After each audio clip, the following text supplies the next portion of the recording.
Je m'appelle Sarah Quintana, je suis une auteure-compositrice de la Nouvelle-Orléans et je suis en France travailler sur un projet avec les amis à Marseille qui met en musique les lettres d'amour de la Deuxième Guerre mondiale.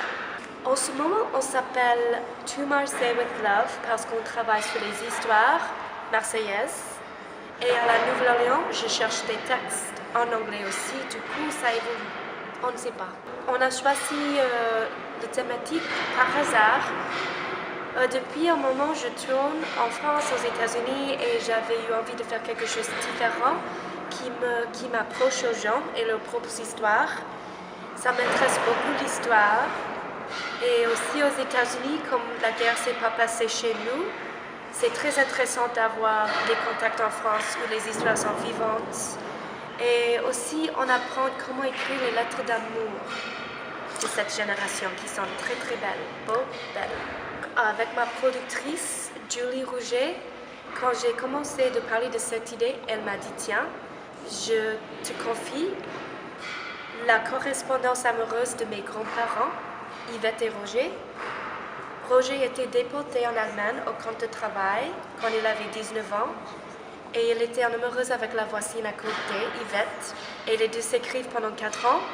On a perdu beaucoup de lettres parce qu'il est parti partout et tout était bombé et détruit, mais on a toutes les lettres que Roger a écrites à Yvette quand il était dans un camp à Duisburg. Et les deux s'écrivaient tous les jours. Du coup, c'est une très jolie histoire d'amour et ça raconte l'amour tout au début et comment ça donne à Roger le courage de survivre dans cette époque. Tout d'abord, c'est des objets très beaux. La famille garde toutes les correspondances dans une boîte rouge avec une petite ribbon rose. Et quand ça sort, c'est des pages écrites à la main en bleu avec des traces de contrôle allemand. Parce que dans les camps où on a eu le droit d'envoyer le colis, c'était contrôlé, trouver les résistants et les... Okay? Du coup, c'est des objets historiques qui sont magnifiques. Et après 2 ans de les étudier, de les lire, il y a des histoires hyper drôles. Il y a une fois qu'Yvette, qui a 16 ans, parle de Roger, qu'elle s'est acheté un beau sac à main rouge. Et Roger est en train d'être bombé tous les jours par le RAF, mais Yvette s'occupe des idées de petite fille et elle ne peut pas attendre qu'il reviendra pour qu'elle puisse porter son nouveau sac à main pour lui. Du coup, c'est des personnes qui ont vécu ça avec des pensées comme nous. Et Roger, on rit et on pleure aussi parce qu'il y a des lettres où Roger dit il va vraiment pas bien, il est traumatisé dans sa tête, il devient jaloux, il perd de l'espoir des fois et il dit si je meurs ce soir, toi tu es ma dernière pensée. Tu vois, c'est fort au niveau d'amour, au niveau des textes et c'est grâce à mon amitié avec Julie et sa famille que j'arrive d'avoir les chansons qui portent l'histoire comme sa vie pour eux, vivant pour eux. Je viens de la Nouvelle-Orléans, c'est là où je suis née et la musique se fait partie de toute la vie là-bas. J'ai pas eu envie de lancer une carrière dans la musique, ça m'est arrivé par hasard. Quand je sortais de l'université et je cherchais un boulot, on m'avait prise de travailler dans un band. Et depuis toute ma vie, je chante cette musique, j'ai fait du guitare jazz au lycée, mais j'avais pas eu super envie de me lancer dans le business jusqu'à ce que je me suis rendu compte que ça paye mieux qu'enseigner. Et du coup, il faut manger et c'est pour ça que j'ai commencé de tourner. C'est Olivier et Julie qui s'en occupent de moi et quand je joue, je ne sais pas où je vais jouer et c'est vraiment la première fois que je joue dans un lieu magnifique comme ça qui se fait partie de l'histoire commerciale du monde et ça a l'ambiance banque et d'abord la salle est magnifique où on va chanter aujourd'hui, l'accueil est super, le son est magnifique, on a une super ingé du son. Du coup, de partager les moments avec ces histoires d'amour en chanson et avec les membres des familles, les enfants, les arrière-enfants, les petits-enfants de ces soldats et ces femmes. C'est très intéressant et ça me donne beaucoup d'espoir d'amour.